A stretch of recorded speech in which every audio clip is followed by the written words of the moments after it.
नमस्कार, मैं हूं आंचल सिंह। पहले बीजेपी ने अरविंद केजरीवाल और उनके पार्टी पर शराब घोटाले का आरोप लगाया। उसके बाद डीटीसी बस घोटाले का एक बड़ा खुलासा किया। अब भाजपा ने अरविंद केजरीवाल पर लगे घोटालों के आरोपों पर भयंकर खुलासा कर दिया है। पहले स्टिंग ऑपरेशन में खुलासा हुआ भाजपा की तरफ से, और अब शराब घोटाले में आरोपी नंबर 9 अमित अरोड़ा ने स्टिंग ऑपरेशन में जो सच उगला है, अब क्या आम आदमी पार्टी उसे बचा पाएगी? जिस तरीके के आरोप बीजेपी की तरफ से लगाए जा रहे हैं, उस पर आम आदमी पार्टी की तरफ से क्या कुछ कहा जाएगा, ये देखना होगा। लेकिन उससे पहले आपको वो स्टिंग ऑपरेशन दिखाते हैं जो सोशल मीडिया पर लगातार वायरल हो रहा है। देखिए ये स्टिंग ऑपरेशन जो भाजपा की तरफ से किया गया है। तो दिल्ली का जो है ये ब्रांड को अमनदीप ढाल है, उसके बाद आपका ये दीवान स्पिरिट वाला, इंडो स्पिरिट, महादेव वाले पैसे तुमने क्या बताया था? आप बताए रहे थे कि दे रहे थे। देखो जी, ऐसा है, इंडो स्पिरिट वाला तो 100 करोड़ रुपए एडवांस देके बैठे थे। वो तो कहते थे 100 रुपए की ज्वाइनिंग की है, 100 रुपए की ज्वाइनिंग की है, ठीक है। वो तो सबको ही बोलते थे कि जी, क्योंकि सबसे बड़ा धंधा उसी के पास था। अब 100 रुपए की ज्वाइनिंग में भी एक ये भी ब्लैक और व्हाइट करने का धंधा है। भाई आप 100 रुपए आज किसी को एडवांस में दे दो, कैश आपको, मैं मेरे घर में कैश पड़ा, मैंने किसी को 100 रुपए एडवांस में दे दिया, अब वापस आने मेरे पास सारे व्हाइट में। ये तो कैश व्हाइट टू ब्लैक की कन्वर्जन भी होगी जिस जो कैश दे रहा है, क्योंकि अगर मेरे पास कैश पड़ा, मैंने आपको एडवांस दे दिया, अब आप मेरे को व्हाइट में वापस आता रहेगा। फिक्स धंधा, फिक्स मार्जिन दे दिया। उसके बाद अमन ढल 60-70 करोड़ रुपए जो मार्केट में है, उसने अमन ढल ने दिए 60 करोड़ रुपए। सारे बोलते, क्योंकि हर आदमी बोलता था ना कि हमें भी धंधा दे दो, वो बोलते थे इतने रुपए देने हैं, किसी को पैसे देने की हिम्मत ही नहीं। अब हमारे पास कहां से आएंगे पैसे इतने? ऐसे ही महादेव लिकर है, वो महादेव लिकर ने भी इतने पैसे दिए, 50 करोड़ की फिगर थी मार्केट में, और 50 करोड़ में दिए भी है, इसके बिना धंधा भी नहीं मिल सकता उसके बिना। ऐसे ही वो दीवान स्पिरिट है, उसका धंधा इनसे थोड़ा सा छोटा था, तो उसने 30 करोड़ रुपए दिए। बस यही, ये मतलब, और इसके सिवाय ये तो सिर्फ, ये तो मतलब ऐसा है कि जिसके मैं आपको बता रहा हूँ ना कि अगर आप एक्साइज में जाके मतलब आंख बंद करके भी पत्थर मारोगे, उसको भी पता है, हर आदमी को पता है ये बात। मतलब इसमें तो कुछ है ही नहीं है, मतलब ये तो मतलब नॉर्मल इंफॉर्मेशन, मतलब ऐसा वाला तो कभी सुना ही नहीं था कि ऐसा कभी हुआ आज तक। तो अमन ढल तो पंजाब में ही अभी, अमन ढल और एक अनंत वाइन्स, 2 आदमियों को 10,000 करोड़ रुपए का धंधा 2 आदमियों को दे दिया। कैसे दे दिया जी? आप मेरे को बताओ, हरियाणा के अंदर पॉलिसी है, एक शहर में 6 L1 होते हैं। कंपटीशन क्या करता है? अगर एक दुकानदार ने या एक कस्टमर ने खरीदनी है, 6 दुकानें हैं, तो उसको तो फायदा ही मिलेगा ना। क्यों दी 2 आदमियों को? मतलब कोई रीजन तो बताओ कि ये 2 आदमी ही क्यों करेंगे? आप क्यों नहीं दे देते हर शहर में 2 आदमियों को? ताकि कंपटीशन, कस्टमर के लिए तो कंपटीशन ज्यादा अच्छी बात है। आप बोल रहे हो, लोग कहते हैं कंपटीशन क्रिएट करो, आप कह रहे हो रिस्ट्रिक्शन क्रिएट कर दो। ऐसी रिस्ट्रिक्शन क्रिएट कर दी, 2 आदमियों को सारा धंधा दे दिया। आज की डेट में अमन ढल प्रिंट को और अनंत वाइन्स पंजाब में जिस भी रिटेलर का धंधा बंद करा सकते हैं। जिसको ना माल दें उसकी दुकान बंद हो जाएगी, वो बेचारा पैसे देके मर जाएगा। आप और अच्छा, आप इसमें मेरे से नहीं, पंजाब के किसी भी रिटेलर से जो बताने की हिम्मत करेगा उससे पूछ लो। वहां भी सेम मतलब जब हिसाब किताब सब कुछ सेम है तो चेंज कैसे होगा? सब कुछ सेम है उसके अंदर। ये तो मतलब हर तरह के पैसे लेने जाते थे। एफआईआर में आपका भी नाम है वैसे? अब मेरा नाम, मैं तो रिटेलर, मैं तो दिनेश अरोड़ा को जानता था।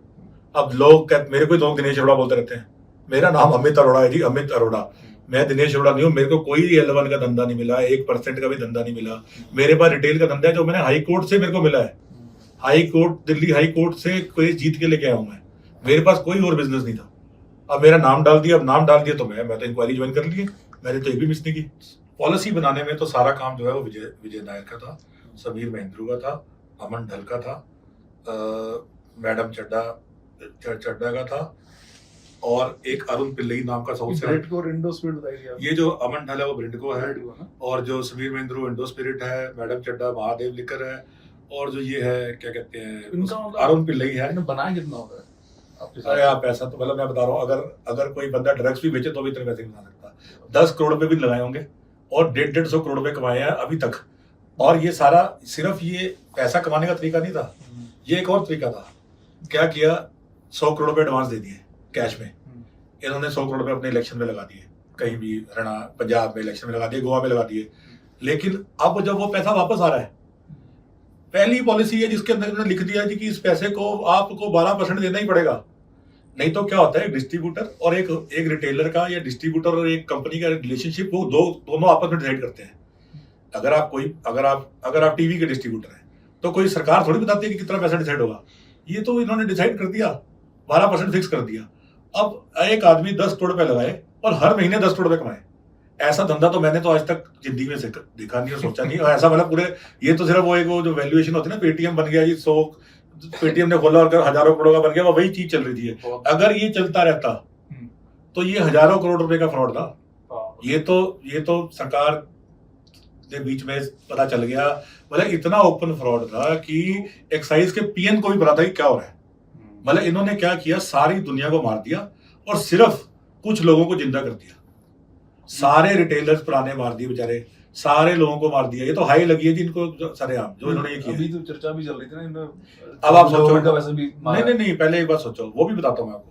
पहले एक बात सोचो, पहले 10 लाख रुपए का लाइसेंस था होलसेल का, इन्होंने 5 करोड़ का कर दिया पूरे हिंदुस्तान में। मैं भी आपको बता रहा हूँ, पूरे हिंदुस्तान में कहीं दिखा दो 5 करोड़ का लाइसेंस हो। क्यों कर दिया? ताकि छोटा प्लेयर एग्जिस्ट ही ना करे। 10-12 लोगों ने बेचारों ने L1 लिया, 4 छोड़ गए, 3 छोड़ गए। क्यों? क्योंकि छोटे प्लेयर को 5 करोड़ की फीस ही नहीं आ सकती कभी पूरी, क्योंकि बिजनेस तो 80% के चला गया। बाकी आदमी तो बेचारा फीस भी अपनी वो नहीं कर, ताकि धीरे धीरे क्या हो कि सारा बिजनेस इन चारों के पास आ जाए। बेसिकली प्लान तो यही था कि सारा बिजनेस इन चारों के पास है। पूरा दिल्ली का बिजनेस जो 15,000 करोड़ रुपए की टर्नओवर का बिजनेस है, वो सारा बिजनेस इन चारों के पास आ जाए।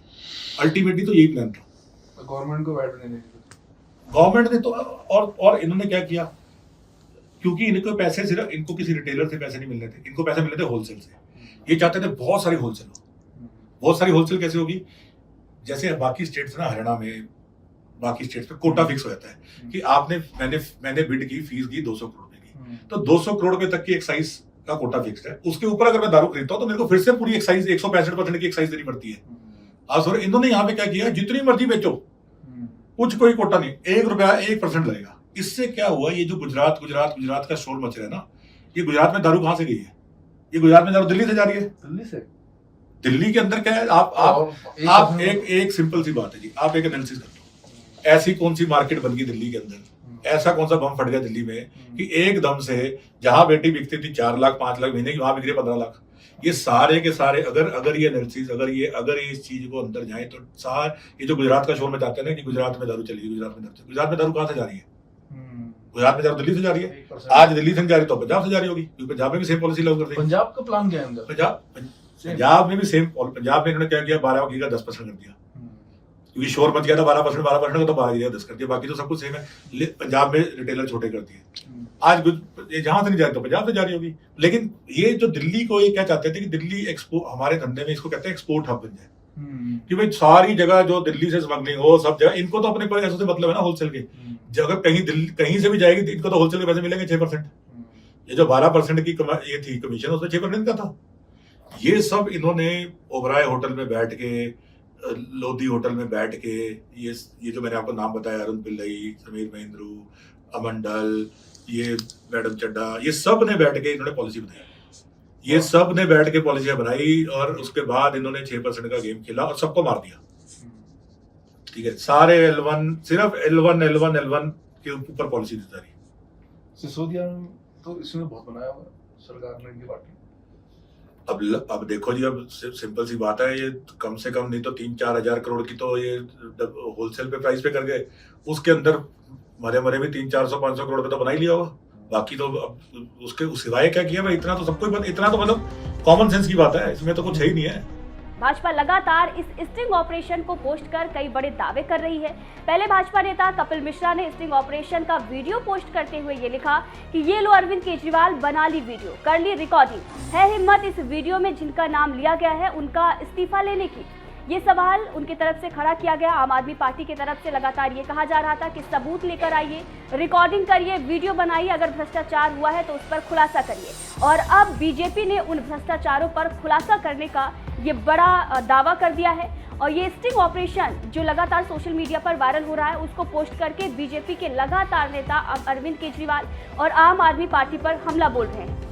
अब इसके साथ ही स्टिंग ऑपरेशन का वीडियो पोस्ट करते हुए भाजपा नेता अजय सहरावत ने भी लिखा है कि आरोपी नंबर 9 अमित अरोड़ा ने स्टिंग में उगला शराब घोटाले का सारा सच। अब इसके साथ ही आपको बता दें कि बीजेपी इससे पहले भी एक स्टिंग ऑपरेशन जो पेश कर चुकी है और बीजेपी के तरफ से बड़े आरोप आम आदमी पार्टी पर लगाए जा चुके हैं। मनीष सिसोदिया पर कई बड़े आरोप लगाए गए थे, जिसके बाद मनीष सिसोदिया ने कहा था कि ये सच नहीं है। लेकिन जिस तरीके से उन्होंने प्रेस कॉन्फ्रेंस में जवाब दिया था और जब वहां पर रिपोर्टर उनसे सवाल पूछ रहे थे, वो पूरी तरीके से झेप गए थे।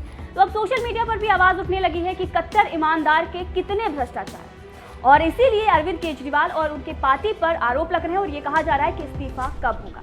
दो स्वास्थ्य मंत्री, यानी कि एक पूर्व स्वास्थ्य मंत्री जो कि पंजाब के हैं और एक दिल्ली के अभी के स्वास्थ्य मंत्री जेल में हैं, और भ्रष्टाचार के आरोप कई और बड़े नेता पर लग रहे हैं। बहरहाल इस खबर को लेकर आपका क्या कहना है, कमेंट करके जरूर बताइएगा।